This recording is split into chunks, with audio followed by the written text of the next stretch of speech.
This is Spud here from HitStandNow.com coming at you with another quick hit. Anybody who tuned into last Monday's quick hit would have seen that I'm compiling a top 10 of my all-time favourite video games. So I'm doing it in two parts. Part 1 was last week with the first 5. This is going to be the final 5 this week. But as I said in my last video, I'm not doing them in any specific order. So any of the games that are on here this week, they're not necessarily better than the ones I mentioned last week. They're just in a separate video. It's not in an order. It doesn't matter. It's shite, they're just all in my top 10. But if you haven't seen that video, I'm going to link it down below. So walk away on that. If you have, cool, share it. But we're going to start off now with the last 5 anyway. So to begin, we have Devil May Cry 3 Dante's Awakening, one of my all-time favourites, and I still believe that it's the finest action game ever made.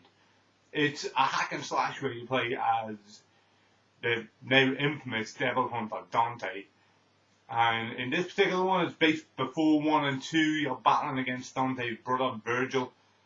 Both of them are the sons of a guy called Spud, who was the Dark Knight. Yeah, so he was Batman, okay? No, he was a demon called Sparda, also known as the Dark Knight. But the crack with him was he got along with a human chick, popped out a pair of little twin boys. They all have demon powers.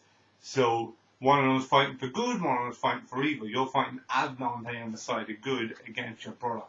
The combo system is absolutely amazing in this game. You can switch instantly between weapons, both between the firearms and the devil arms.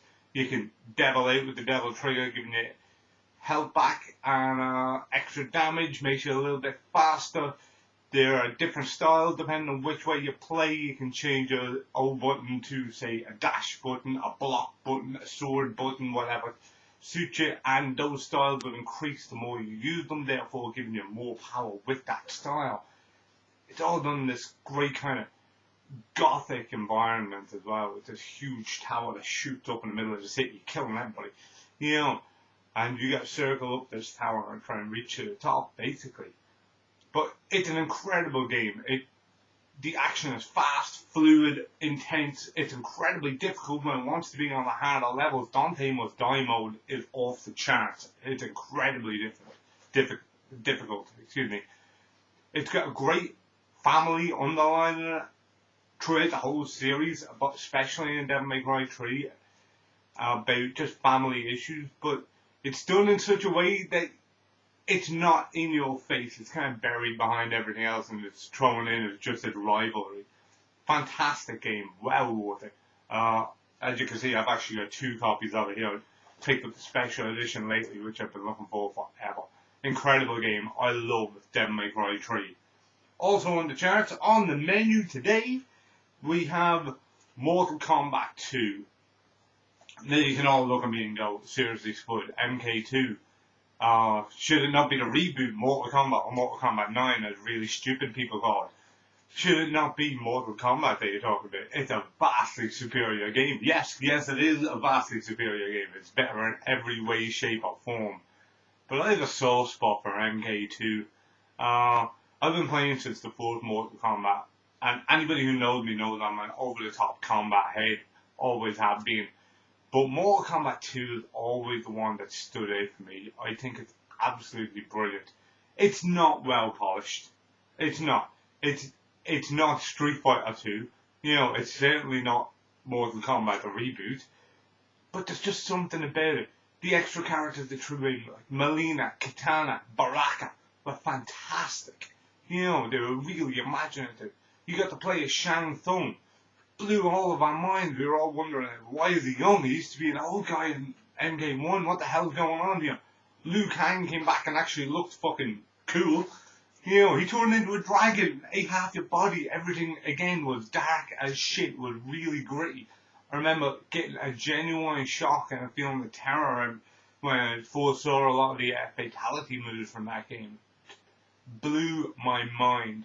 Still my all-time favourite, even though it's been bettered over and over, time and time again, by different different fighting games over the years, but it's got a spot in my heart, and I can't get enough of the original Mortal Kombat 2.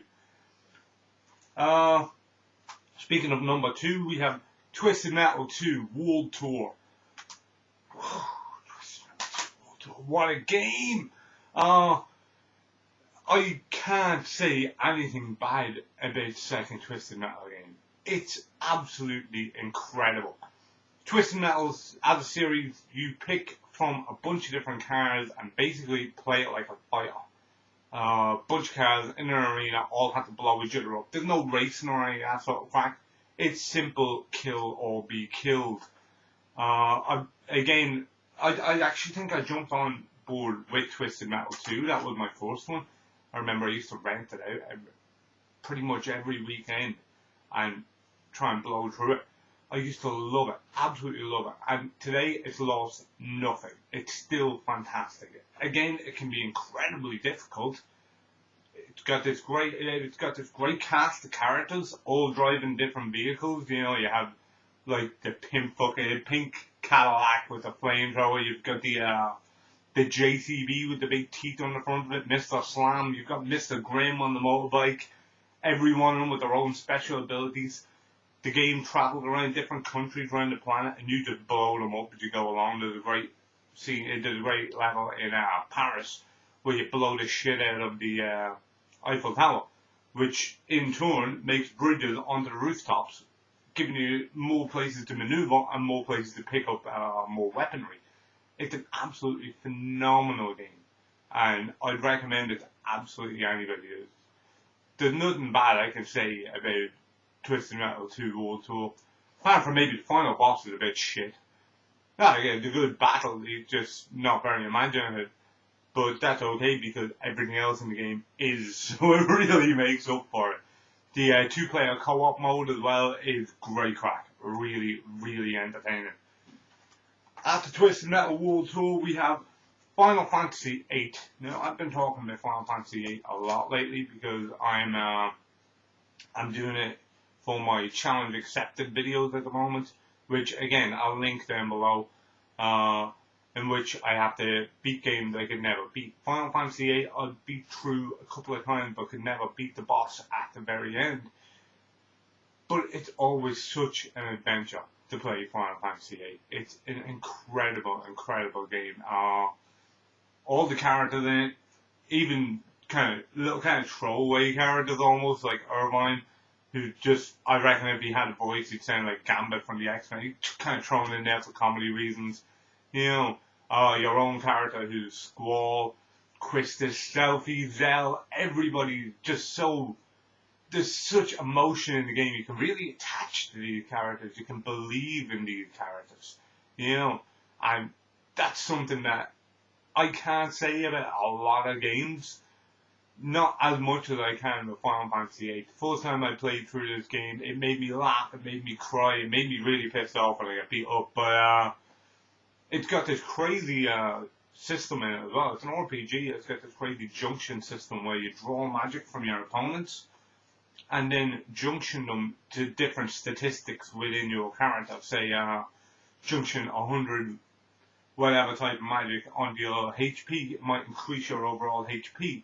Junction and say fire to your attack, makes your attack half fire. The more fire you attach to that attack, the more it becomes a fire attack. Until if you attach enough types to it, it just becomes elemental all in all. You can attach them to your defense then. Say if you've got over 100% on your defense, let's say you have thunder as your defense, over 100%, you start drinking the thunder as people hit you with it and get health back. It's an incredible system. It's incredibly complex.